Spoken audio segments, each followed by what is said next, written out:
Après une publication sur un réseau social, les enquêteurs de l'unité de lutte contre le racket, ULCR, se sont rendus à Zata et ont rendu compte, au commissaire du gouvernement, Ange Cassis, en ce qui concerne les faits qui se sont déroulés à ce corridor, la semaine dernière où un individu témoin d'un acte de racket, a été arbitrairement retenu par des agents des eaux et forêts qui lui reprochaient de les avoir filmés. Ordre a été donné au patron de l'ULCR et ses hommes de rechercher ces agents des eaux et forêts et les déférer devant le parquet du procureur de Toumaudie après une enquête ouverte pour détention arbitraire et tentative d'extorsion de fonds et obstruction à la justice. Pour le procureur militaire, en matière de lutte contre le racket, tous les moyens sont recevables pour avoir des renseignements, pourvu qu'ils soient crédibles, fiables et ne rentrent pas dans la délation maléfique. Ces informations peuvent avoir plusieurs sources: la plainte, la dénonciation portée devant les officiers de police judiciaire et le tribunal militaire ou civil,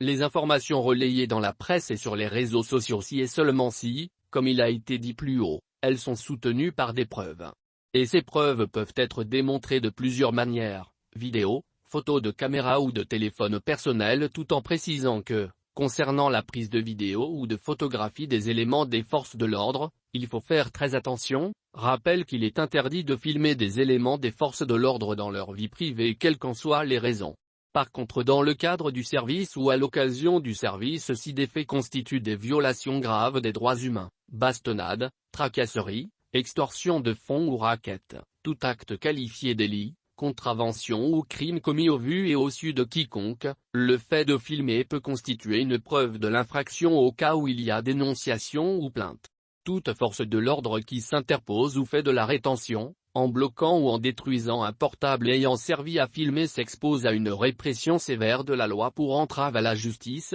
destruction de biens ou volume. Un fonctionnaire de police, militaire ou paramilitaire qui retient un individu à qui il reproche de l'avoir filmé, sans en référer d'abord au procureur de la République compétent, commet une grave violation des droits humains pour détention arbitraire, relève-t-il. Selon Ange Cassis, quand on porte la tenue militaire ou paramilitaire, on doit rester digne et non envieux des autres au point de vivre au-dessus de ses moyens pour vous conduire à aller chercher l'argent des autres. Que ce soit un Togo 1000 et fous 5 millions de francs, je ne tolérerai aucun acte de racket des forces de l'ordre qui soit porté à ma connaissance par constat, plainte, dénonciation, quel que soit le moyen dont l'information m'est parvenue. Alors mesdames, messieurs, si vous ne voulez pas qu'on vous filme, arrêtez de faire des bêtises en service, c'est tout simple, a-t-il lancé.